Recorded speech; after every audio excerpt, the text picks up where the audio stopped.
Everyone, may I request all of you to stand to start the opening prayer.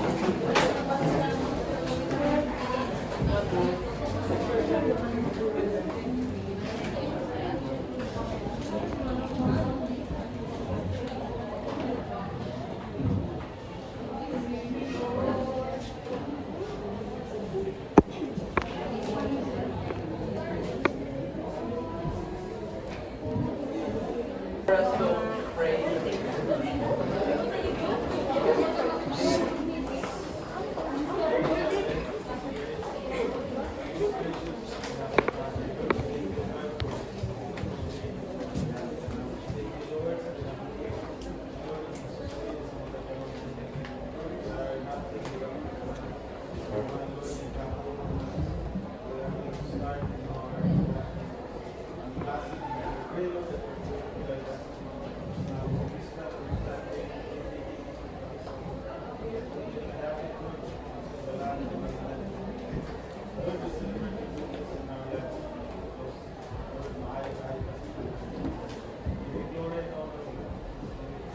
Amen.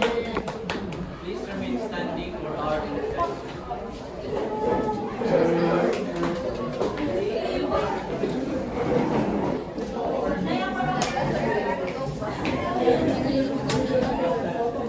Please follow the kanala actions kaya wala yung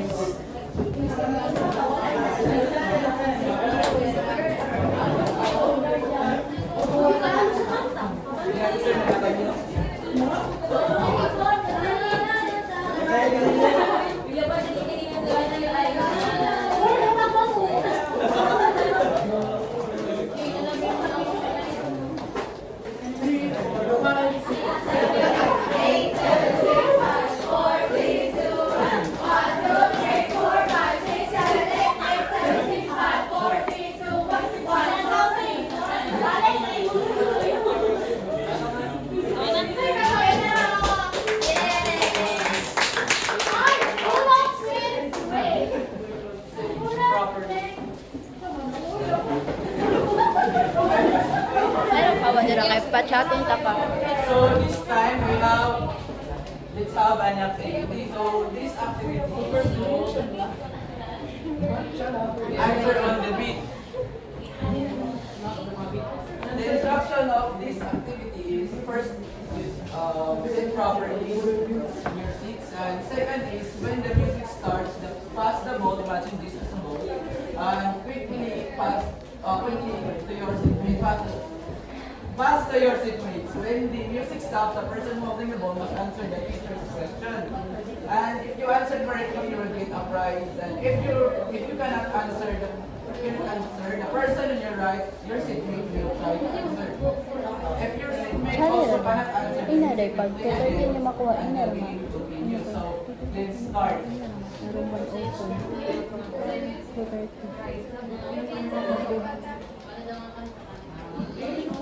Random music. Diri lang sa room 104 kay mo atong kay mao din ang second first second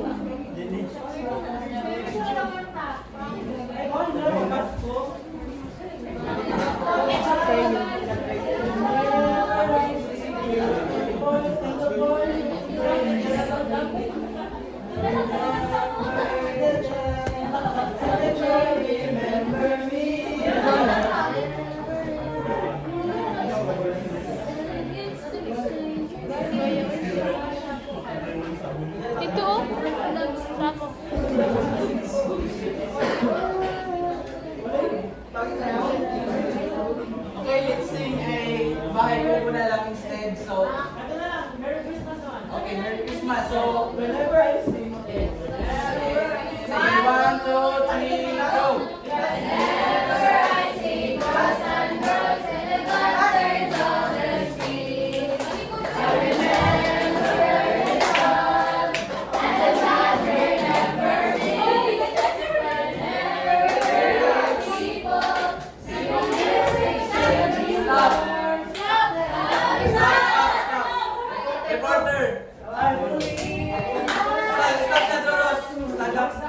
stand up. So the question is, if an ecosystem becomes imbalanced, what will happen to that species? Balance like one species na langgan ba ang population of course na kung ano balance na magkukulang ba mga population na po nila Thank you, Mr. Joros. So according to Mr. Joros is nematodominate na species that cause imbalance. So let's sing again. 1, 2, 3, start. Let's sing Merry Christmas and a Happy Holiday. This season may we never forget the love we had for Jesus. Dave! Order. Wala ka, Dave. Read the question first and question is the cabinet organization is not well structured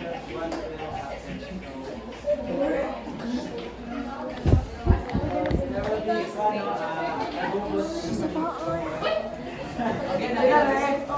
again, organization na structure so ending nagigugun siya kay wala may organize wala may set up ba pero fix nga kailangan nila follow para para ma-just talaga sa organization since ang isa ka organization dapat na ipang-follow malos sa mga structure sa para may mong balance ang organization.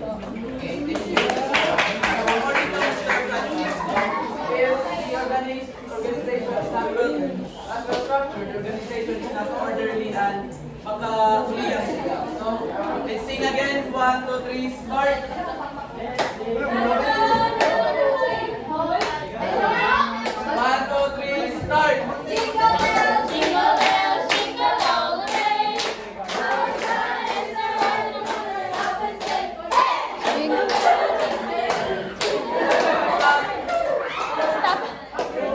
Please stand for us.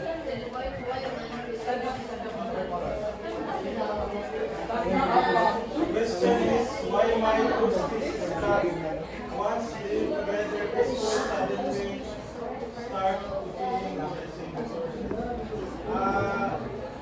It's because tungkol kay there is one siguro scarcity, especially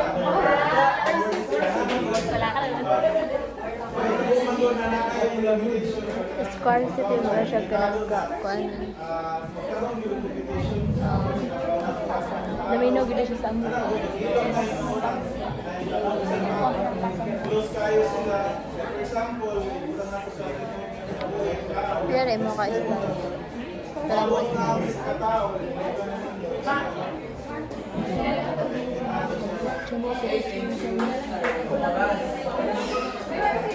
Let's start the music again and 1, 2, 3, start.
Yes, ako. Nagmamulog lang ko lang sa nag-assist, di ba? Ano sa banda? Mga kanya mga stress related. some cake. So, plants would hold, or animals like fish, kung mag-put sila sa isang aquarium, meaning, kung magkuhan, kung magbaho ang mga area sa fish, so, dili sila naiuban sila hindi kakaon. And dili siya, so, dili sila survive. Also, hindi na Thank you everyone. According to Miss Boy the Floor, masuffocate ang mga living organisms. Mga organisms and also our competition is high. But before that, let me read to you the objective so that it can guide us throughout our discussion. At the end of the lesson, the student should be able to explain the level of organization and the importance and understanding ecosystem, differentiate the laws of energy, limiting factors, and the law of tolerance in relation to species interactions, value the role of species interaction and environmental balance by showing appreciation for ecosystem conservation. So of course, we have house rules. So first, listen carefully when someone is speaking, respect your teacher and classmates, participate actively in class. Lastly, raise your hand when you want to speak or ask questions. So, again, I hope na masunod din natin house rules so that we have an organized and orderly classroom. So, my topic today is level of organization. So first, let's understand what is organization. Organization is a systematic, orderly structured arrangement of people, resources, and time to achieve a common goal effectively. Organization, it can be a group of people working together, shared responsibilities and roles. It ensures the efficiency and clarity to achieve the desired outcome. Now, let's apply the organization in our course, which is environmental science. From the most basic unit of life to the most complex system in the nature. So first is atoms, the basic unit of matter. So atom, we can find the electrons, protons, and nucleus in the atoms. And next is the molecule. Atom bonded together like water or DNA. So two atoms combined just like water or H2O or the asino sa NaCl. Next is organelles, structure within cells that perform specific function. So organelles is a subcellular structures that have specific jobs in the cell. So example is mitochondria. The mitochondria nasa a specific function, powerhouse of the cell. And also we have the cell, the smallest unit of life. So cells nasa nucleus, mitochondria, and etc. And next is tissues. So tissues is group of similar cells working together. So example of tissues are the nerve tissues. So the nerve tissues is assigned to communicate, and also the muscle tissues to give us movement in our body.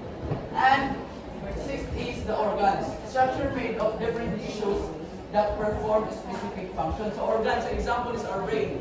Our brain is made of specialized tissues, that's nerve tissues is yeah. And then we have organ system. Organ system is a group of organs. The example is respiratory system. Respiratory system includes the lungs, pharynx, and etc. Basta mahinga ka na diya, mga group of organs. Then we have the organisms, the individual living beings made of one or more organ system. Now this organism is kita, living organism ta, plants, animals, living organism ta. Now if itong isa ka atom is ibalik dagang atom na buo, this called is population na kay atom to organism is natin mabuo na population. Now population is a group of people, a group of individuals belonging to the species and is found together in a defined area at a certain time is called population. Now population is an individual belong to the area. So ang population na kung say characteristic. First is, please read everyone. population density, dispersion, natality, mortality, growth, age distribution, reproductive potential. So let us first discuss the population density. Population density is the measurement of the number of individuals living per unit of land area. Commonly usually expressed as people per square kilometer or square mile. Now, population density can be expressed to this formula. Population density is equal to population over land area. So, example, if Manila has 1 million people living in an area of 50 square kilometer, so may solve na to siya if 1 million over 50. So every square kilometer is nasa 20 people. So that explains the population density. And next we have the dispersion. Dispersion refers to the way of organisms are spread out or arranged within the area of environment where they live. It shows whether individuals are clumped, random, or uniform across the space. Now, dispersion is a pattern of individual or a group of organisms living in a specific area. It can be clumped, random dispersion. And first, let us discuss the type of the dispersion, the clump dispersion. The clump distribution is the most common type of pattern since the soil or medium on which the organisms are found in nature are not uniform. Now, the clump dispersion, from the word itself, clump, no, the group na sila. The advantage of this is some organisms are nag-group sila para sa ilahang safetyness. But sa ilahang pag-group is ang resources nila is matawag na po na limited lang ang mga resources sa kalibutan. Now, the competition is high. The competition is high sa clump dispersion. Now, makita nato sa picture is ang elephant. Makita sila mga resources, nasabay sila para doon silang safety para di sila makuhaan sa mga lions or other predator. Next is the random dispersion. Individuals are scattered randomly without predictable pattern. Usually when resources are abundant and conditions are consistent, like dandelions in the field. So makita na mo random dispersion, random yung pattern of organisms. This dispersion kay makita nato na low ang competition of the organisms because naay mga places na abundant which is specific organism lang ang nakatuod. So less iyang kuan away sa mga organism to organism. So random dispersion is the most beneficial para sa organism. Now, the uniform dispersion, please read. Uniform dispersion. Individuals are spread evenly across the area, often due to competition or territorial behavior, like penguins nesting at equal distances. Now, the uniform dispersion, makita mo yung na uniform sila, just like penguins. So, it occurs because of the competition and the territorial behavior. Just like penguins, no? Sila na sa specific place so that di sila makadisturb sa lain. Nag-nest sila para di sila makadisturb sa lain. Also, this type of dispersion is high competition sa sila because isa na sila kabilang. Makita na ba, ang penguins is one kanilang ginakawag is fish, one, average unpowered. Yes. And also we have the natality and mortality. Natality responds to what is termed in humans as birth rate or the number of new individuals produced in the population period over time. Natality is almost individual produced and can be expressed to natality birth rate equal to number of birth in a given year over total population the same year times 1,000 which is constant find in the population. Now, yes, under sa characteristic. Population. Yes, under sa population. So, example of natality is if a town has 1,200 birds in 1 year and a population of 600,000. So, ikuan na natin 600,000. Ikuan na natin mo. Divide and multiply to the 1,000 basic math. Then, kuha na natin 2 birds per 1,000 people. Next is mortality. Mortality is known as death rate in human demographics or number of deaths in a given time period. So, ang natay natality per naputay death rate. So, ang formula is same lang ihapon. Mortality is equal to number of deaths in a given year. Total population is multiplied by a constant 1,000 dividing the population. And example is, it has 900 deaths in 1 year and a population of 300,000. So we can substitute, then calculate 3 deaths per 100 people. Now, okay, so now we can decide the population of levels of population. Levels of organization first. Level. Tong 7 ka po. Okay, stand up. Miss.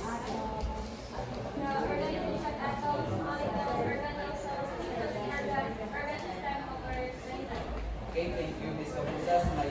My kwanta sa aking mamaya. My prize. Okay.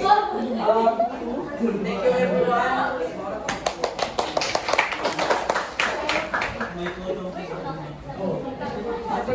Sa population na po ang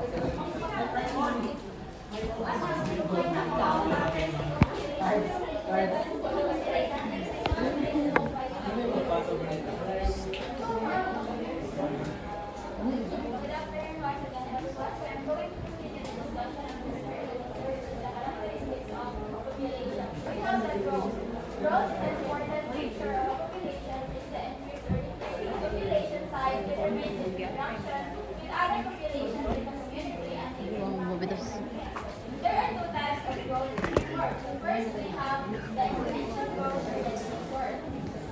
So means a population increases at a constantly growing rate. Instead of adding the same number of individuals each time, the population grows by multiplying. So for example, is a group of insects, tapos nakita sila ang garden nga full of ganang plants or abundant of plants. So at first, pag same na dito is multiply sila or mas madaghan sila since daghan man ang pagkaon na ilang kaon. Pero as the time goes by, ipahurot ang resources na ilang gitaon. So ang ilang population is kanang mag-crash or nasa time kita po mag-population crash since wala man sila makaon or mahurot na ilang resources na pagkaon. So ang kanang ang ilang pag suddenly kanang quick rise and suddenly fall sa ilang population is na muna siya tawag na exponential growth or active word. Next, we have the logistic growth or the S-curve. So describes how populations grow slows and eventually stop as they reach the environment's carrying capacity. Like for example is deer. So i-introduce ang deer sa isa ka forest tapos ang ilahang kanang resources as kumplito gihapon or kanang abundant gihapon tapos ang ilahang birth rate is kanang slowly lang ang ilahang kanang growth. Tapos, pag makamit na sila another na deer, tapos maniwagan na sila or ang ilahang growth is ka na mag-increase na or ilang population mag-increase na. Pero, pag ma-reach na nila, ilang carrying capacity, ang ilahang growth is mag-stop na sad. Kaya, ang limited naman ang mahatag na sa forest since kanang ang ilahang resources, magkulang naman kung masulaan na sa ilahang growth. So, pag ang ilahang growth is mag-quick rise, tapos bali, slowly lang siya, tapos quick rise, tapos balik na po siya sa mga carrying capacity which is constant na, is wala siya gitawag na logistic growth or ang S-curve. Next, we have the age distribution. Age distribution classifies the population according to age brackets or to general age groups such as pre-reproductive or mga young ones, reproductive or katong old ages, and the post-middle-age ages and post-reproductive is ang mga old. According to other 1971, there are three types of pyramid of age distribution. First, we have the word J. So describes a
Pila mo work ba? na sila trabaho sila, that's why wala sila panahon ng mag-grow ilang populations, that's why mas daghan ang middle age nga population.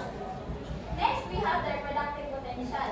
The reproductive potential of a population refers to its theoretical capacity to produce the maximum number of offspring under ideal conditions. For example, is a pair of rabbits.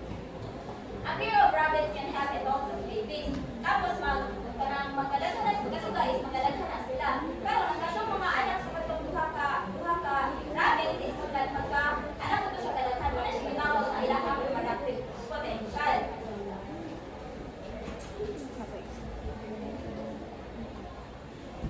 Pero in real life, ang mga rabbit is dili na sila managhan in a one populations. Kaya in real life, ang mga rabbit is pangalan na sila sa mga foxes or sa mga cats. So that's why ang ilahang population kay kanang kuan lang sila, kanang balik gali siya sa kay ilahang sila. Tapos in the meantime, hanggang mag-antay ng galugay, ang ilahang growth is balik na sila na una kung saan sila kadaghan kay na may mga makita ko nga, uban rabbits kay dili mabuhi ito magkakulong sa pagkaon or hindi magsulang sa pagkaon is hina na or dili na may sila makapulos sa ganang babies, di na ang reproductive potential. Next, we have the community. An ecological or biotic community is formed by the various populations of different species living together in a particular area. So like for example, in a grassland, you'll find many different kinds of population like grass, grasshopper, snakes, and frogs. So, ang tawagan na nila sa binuupuan, nag-form na sila ng community. Mao ang itawagan sa ilaha is grassland community. Like for example, sa kanang coral reefs, kanang mga nabilong sa kanya community nga sa coral reefs, ang tawag sa ilaha na is coral reefs community. The energy flows in an ecosystem follows a major role, which is the first law of thermodynamics and the second law of thermodynamics. The first law of thermodynamics states that energy is never created nor destroyed, but is transformed from one form to another. So this is in an ecosystem. So, siya is plants, storage, sunlight, and energy. As the energy, mo na siya gamiton sa mga hayop. Then, ang kanang movement sa animal is mo na siya ang magpudus ng energy, mahimo na siya o heat.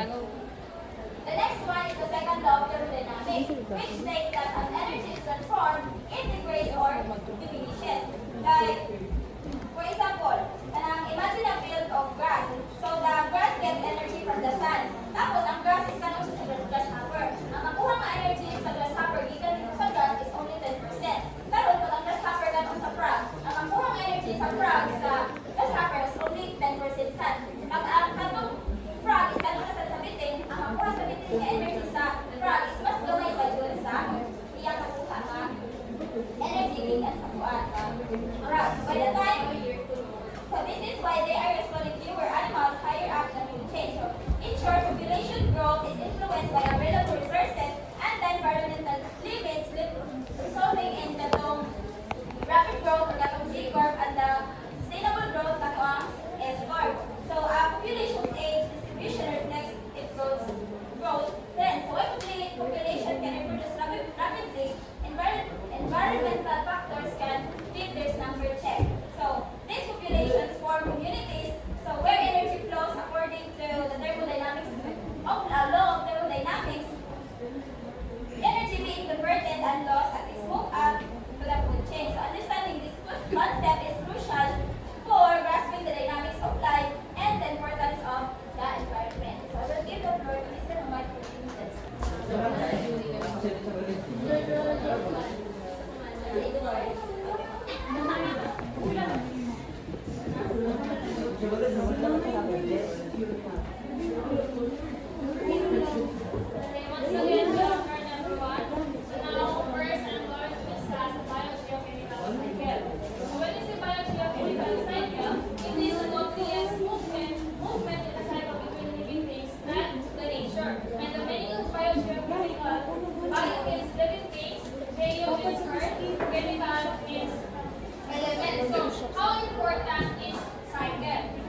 dali ka makabilibin kaysa anis elementary cycle. Because ang iyang minerals take time to break down living things for living organism. Example, ang phosphorus cycle, drugs release nutrients to plants. So, mas naiyak siya or mas slower siya ka ng kabilibin sa mga living organism kaysa sa gaseous cycle. Now, as na mapagulong or as na mag-store ng isang nutrients, first is the atmosphere, the layer of gases surrounding Earth. So, nutrients are stored here because of the air holes meant organisms. Carbon dioxide, oxygen, nutrient, and hydrogen that needed by living things. Second is the hydrosphere, all water on Earth like rivers, lake, ocean. So, nutrients are stored here because they carry the name Galing dissolved nutrients na nanggit sa plants o kaning mga animals. Now, last is the lithosphere. Here, Earth on the outer layer. So, nutrients are stored here because kaning minerals hold kaning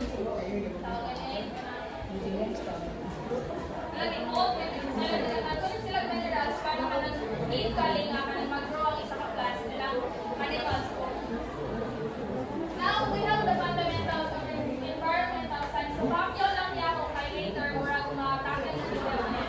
First is the ecosystem. A community of living things. Paminaw ka mo, kaya ko later. So, first is the ecosystem. A community living things under environment. So, when we say ecosystem, it is the relationship between living things. For example, the human, plants, animals, including sila ang environment like land, water, air. And also, alas sa ecosystem, like organ-based sila sa usa-usa na nakadepende sila sa usa-usa para mag-survive. For example, ang tao, nakadepende na sa food para mag-survive. So, mga siya sa ecosystem. Next is the natural ecosystem. Forms without human help or magbuo siya gamit ang organ tawag sa kaning nature. For example, ang forest, pag-form siya itself sa trees, plants, animals, na nag-interact sila. So, mga siya sa natural ecosystem. Next is the artificial ecosystem. So, kung ang natural ecosystem kay made itself katapang sa nature, ang kaning artificial ecosystem, ibuhat na to. For example, tayo sa picture, garden, aquarium, crop well, so, di ba, hindi tayo nagabuot kung sa itanong or sa ibuyon pa naka-field. So, mga siya sa artificial ecosystem. Lastly is the micro-ecosystem, a small-scale ecosystem. So, alam mo, isa siya kagamay, pero complete siya. For example, kaning puzzles, advanced, where we can find kaning insects, algae, small fish na nag-interact sila. So, even though kaning gamay siya, they have the, kanang nila nga malas of life kanin, no? So, now we have the biomass and biosphere. So, when we say biomass, it's a large area of similar plant-based plants and animals, including kaning mga land, water, air. And when you say biosphere na, so the global sum of all ecosystem where life exists. So, there are three parts of biosphere. The first is the troposphere, lowest layer of the atmosphere where life exists, or the layer, or the air layer where we can nag-provide siya kaning oxygen, nitrogen sa kaning mga living organism. Next is the hydrosphere, all water where living things are found. So, kaya balik na, hindi lang ang part is, madalas silang mga nag-support sa kaning plants, so kaning mas including the human. Lastly is the lithosphere, so land and soil where living things grow. So, after nagpuyo ang mga living organism like plants, plants, animals, including the human. Now we have the ecosphere. So when we say ecosphere, it is a combination of biosphere and all interactions between it, including the air, water, land, living organisms working together. So it shows connection between all life and earth system. So mga examples of biology of that. So I have a question. What are the two types of cycle? The natural cycle and so now let's move into bioenergetics. When we say bioenergetics, it is the study of how living things get and use energy to stay alive. For example, plants make food using sunlight and animals eat plants to get energy. So diba nakabalo na ba ang main source of energy gives sa plants para makabuha siya all food niya is ang sunlight. One food sa animal food, diba ang main source of food nila is ang plants or kanang ihang kapwa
shows how energy moves from one living thing to another by eating and being eaten. So, for example, gaya na sa picture, ako yung kagay na, diba, ang main source of energy yun sa plants is ang sunlight. So, bali, ang kanilang plants, ako'y nagpang silang panahon mo na siya ang main source niya. Example, grasshopper, nakaw niya ang kanilang plants. Tapos, ang grasshopper po, ako'y nagakaw sa iyo, ang frog and so on. So, mga siya. Now, para masasabtan ninyo, we have the atomic levels. So, atomic level is a step for living in a cold state where an organism gets its energy. For example, grass is at the first level or should we say like closer. And the grasshopper is at the second level or should we say the herbivore mo yung magkawag sa closer. So, nako-English din para masasabtan ninyo. Ano so, di ba maganda niyo sa producer, we have crop plant, tree, grass, flowering plant. So, ano sila mga makuha mismo? Ang ilang main source of energy is ang sun. Next is the primary consumers of the grasshopper, bee, and butterflies. Ang ilang main source of energy is rin nasa producer. And so on. So, now, maganda na dun sa producer. Or should we say the crops. So, producer are plants or organisms that make their own food using sunlight. So, kanina sa producer, katuloy mga plants. Kanang nilahang ang main source of energy nila ka ng sunlight. Jadi grass, trees, and algae. Now, we have the consumer or should we say the heterotrophs. So, consumer are organisms that can make their own food and passing other living things. So, pag ang sa consumer, katuloy nakabase sila sa upang living organism para mag-survive. For example, ang grasshopper, ginagawad sa frogs, and ang frogs ginagawad sa snake, and ang snake ginagawad sa hole. So, there are three types of consumer. First is the herbivores. So, when we say herbivores, katulad silang mga kuwan na ang ilang ginagawa isang plants lang. For example, the grasshopper, rabbit. So, ito may lahat na kanyang animals na magkaroon ng ilang main source of energy kaya plants.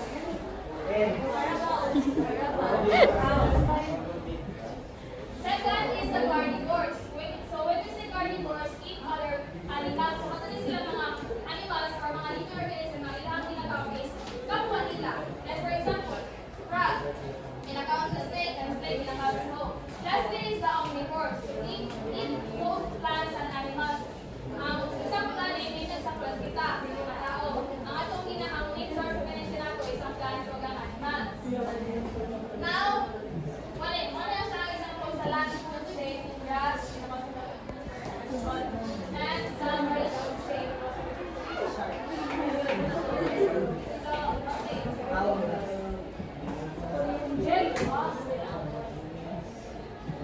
Okay, lastly is the food web. So when we say how energy flows in nature. So when we say food web, it shows how energy moves from one living thing to another in an ecosystem. So kibalik ko lang, isa sa mga big bang galing nga like who eats and who. So for example, kaya sa food web. So kibalik ka kung sa food chain kagaling na like or naka-specific galing kung sa ilang kanyang main source of energy. Dali ka sa food web.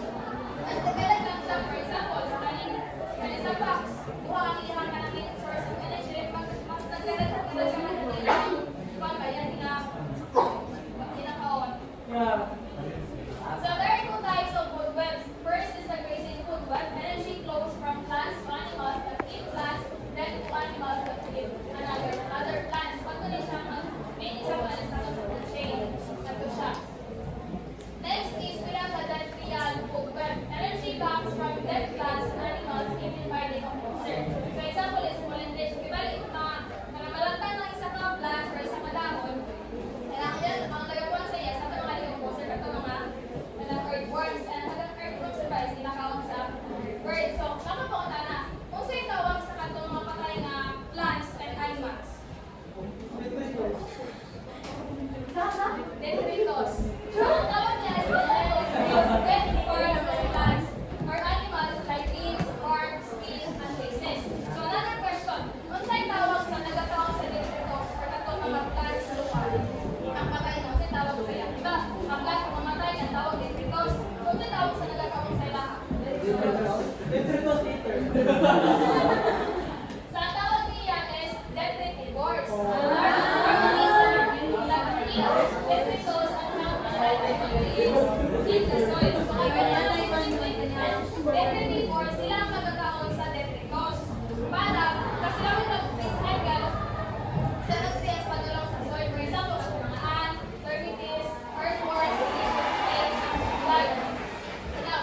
Last is how energy flows into plant. So energy starts from the sun. So ito ang kagaya ng energy ko, it starts from the sun. And it's structured plant through photosynthesis. And last is it flows from herbivores to the herbivores sa line ng then the carnivores, ilahang kapwa, halimbawa ilang ilapan. And pag mamatay na or mamatay na or malagay sa mga plants, ilahang sa mga leftovers which ilang day is herbivores. So lastly, napangutan ang sa pagkura ka tayo sa model. Separation of gender race. Grazing. Grazing of gender. That's all I have.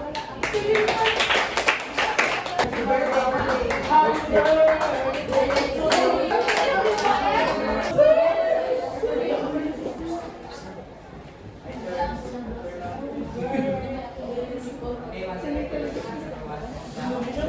I'm going to discuss my topic, which is dominance. So what is dominance? Dominance means that one species in an ecosystem is more common or stronger, or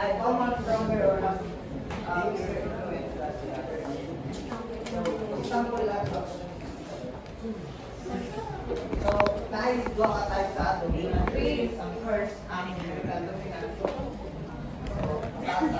Numerical dominance. When one species has the highest number of individuals, example, grass in a grassland. So sa numerical dominance, based pa lang sa iyang siya sa number, isa to, example, kasi mas taga na ito ang specific na say, content siya ang numerical dominance. Next is the biomass dominance. When one species, a species takes up the largest total weight or example, big trees in forest. So, example lang is kanang forest is na mga countries o natumala ng mga trees. So, kini siya, mag-base siya, kanang trees is mas dami mo siya utram diba? Minsan na kanang species, ang pinakadagaan mo store of energy or pinakabugan, mo to siya gunit sa biomass dominance. And lastly is that ecological dominance. When one species has greatest influence on how the ecosystem works. Example lang is kanang sa balikan ng grassland. Kaya sa grassland, siyempre, nag-depend ang mga animals dito kanang sa tingin ko, mga buwan. So, ang nagpunit dito sa kuhan, kanang ecological dominance is ang grass. Kung sa'yo ito, pinakadako niya, kasi pinakadako siya na species influence to other species.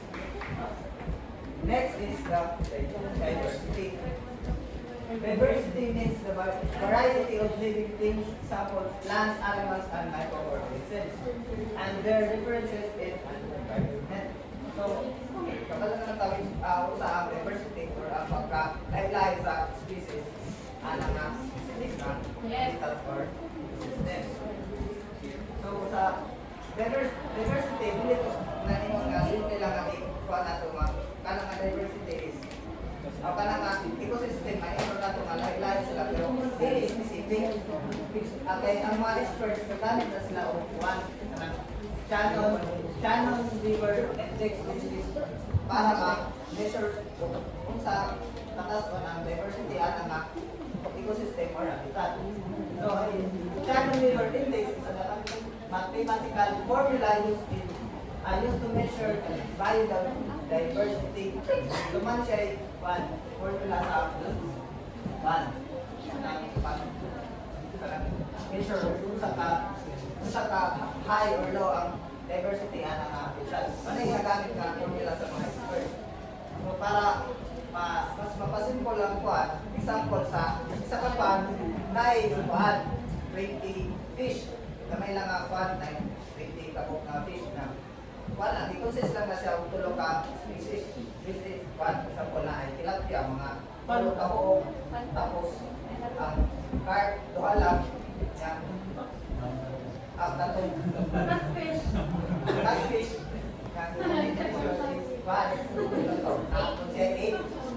So, sa ato alam, ibig po nato sa dominance or sa pagkabahin-bahin sa number sa kuwan, siyempre mas taas ang number sa tilapia. So, ma-base na balance ang diversity nila, mas ako influence pagka number sa species nga tilapia. Ato consider nato nga ang kanang habitat is one yung diversity low. Kahit if ever nga even ang kabahin-bahin sa kanang mga species kanang specific na kwan or kwan habitat, then ma-consider nato nga kanang kanang ecosystem is kwan siya kanang average or equal lang bitaw ang iyang diversity. So it tells how many species are present and how evenly the individuals are spread among those species. Next is the ecosystem, which is where we have seen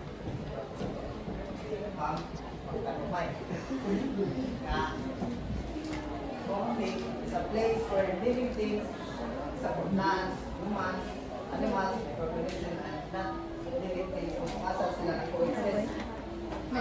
Na ay ako na yung papi ako yung balik ng kalito. One, example is in a natural ecosystem, proposed by sa future lang yun.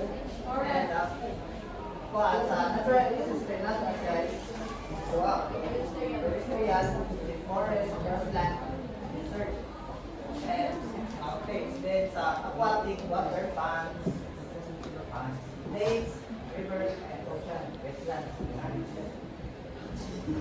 Next is artificial ecosystem, which is man-made. Kita mismo ang kabuhat para sa ato ang kawalingon, kanang fish, barriers, at ang kita mismo ang utang. Next is the water cycle as also water cycle is the natural process in which water keeps moving around Earth from land to the sky back and back again sa land. One is the aspect sa what? Evaporation is evaporate sa water liquid to gas and condensation sa katong pagtapos na ito itong mga gas and forming a cloud sky and then precipitation, pagpuntan na, then collection, wala po nito tarong na sa yuta, then sa ilaw, nasa reservoir na ano, ganda lang ang sa cycle, balik na siya.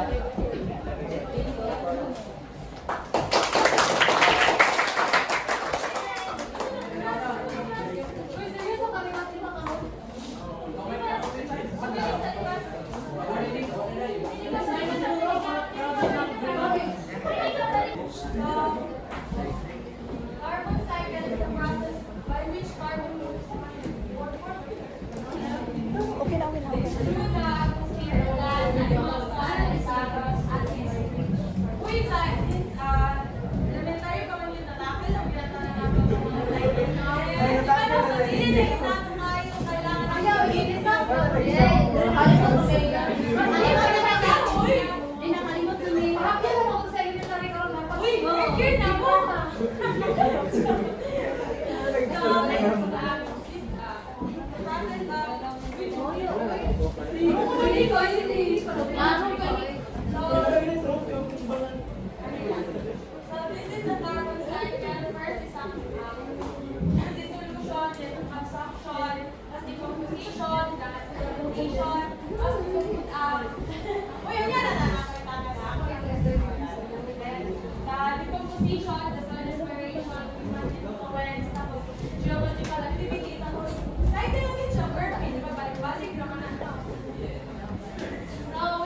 burning of fossil fuels releases stored carbon, carbon gas, CO2 into the atmosphere. So the next is nitrogen cycle.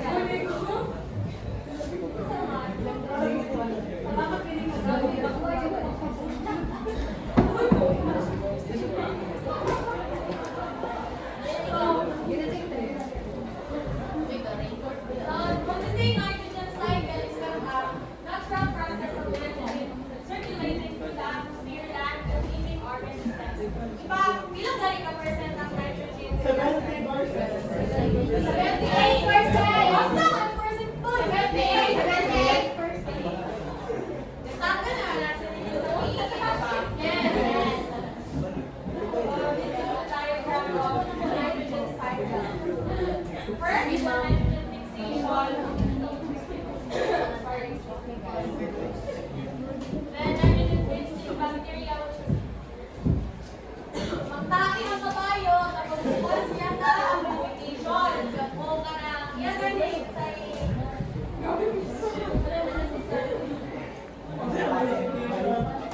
Atake! Akala ko! Huwag ka ba?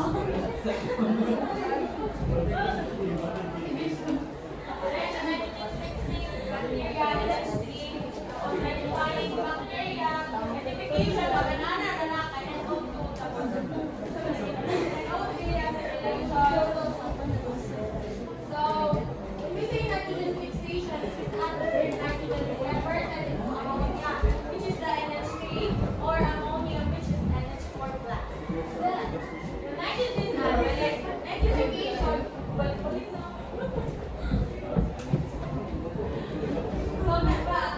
second process is the nitrification. Once in the soil, nitrifying bacteria convert ammonia into nitrates or NO3 and NO2, and then into nitrates.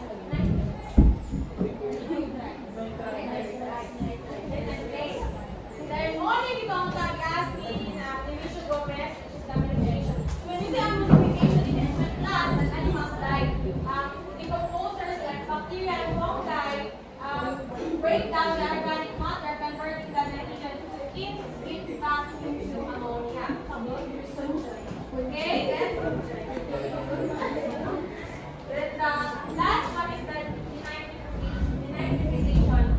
Denitrifying bacteria convert nitrates back into nitrogen gas, which is then released into the atmosphere, completing the cycle. So, kung wala nitrogen, wala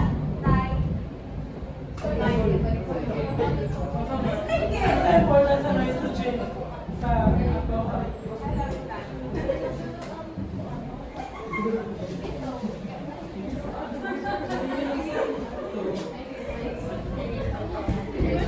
Actually, expected ko naman ang pagkakutan sa nitrogen. So, nitrogen cycle, nitrogen or nitrogen cycle?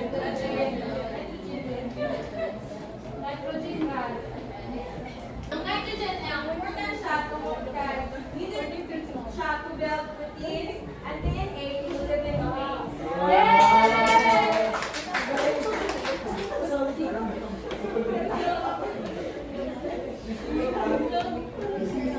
The last one, so the third one is the phosphorus cycle.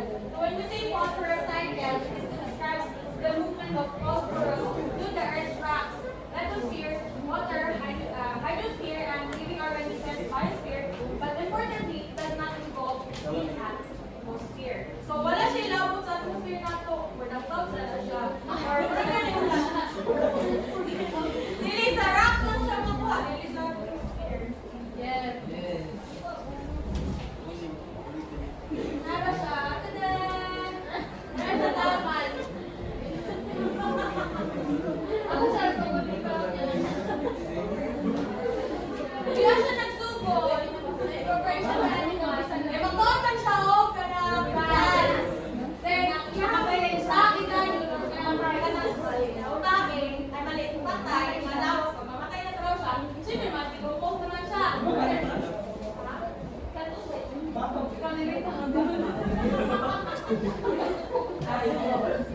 Then, okay, mag-decompose na dahil siya. Tapos, underground phosphate reserve. Tapos, ang katong ganyan,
consumption.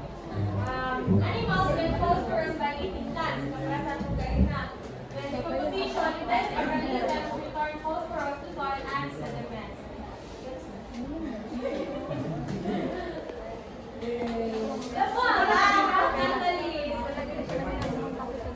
The sulfur cycle.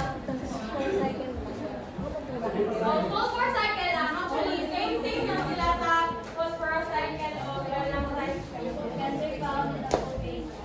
Oh, yes. Kani siya, oh. Mabot na sa bukay kami ka.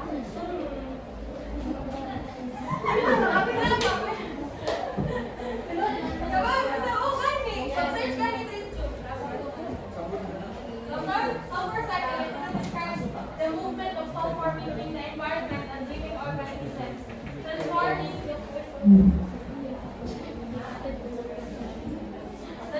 between sulfate, organic compounds, and gases like hydrogen sulfide and sulfur dioxide. So this is the diagram of sulfur cycle. So given siya sa volcano eruption H2S, which is the sulfur dioxide. Hydrogen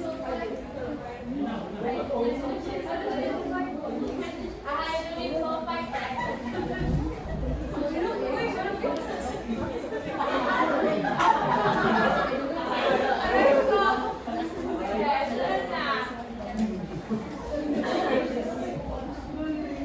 Then the atmospheric sulfur.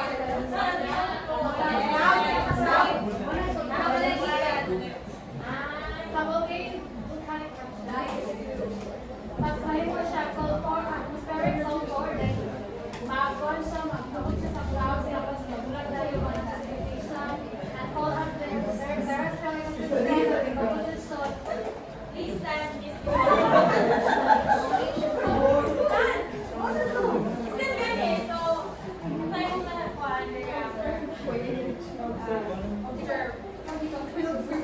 ay, ikaw na kami, like, cycle nila tayo, hindi naman mag-iawag yan. Sakit na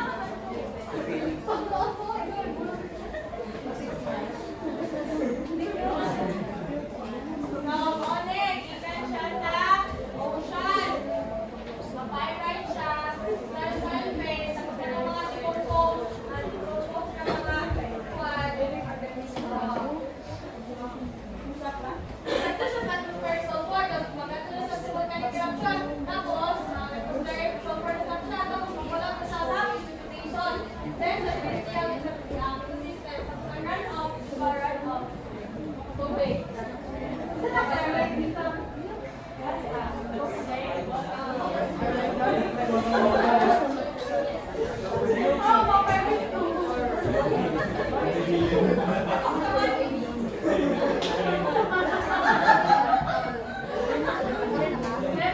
Everyone.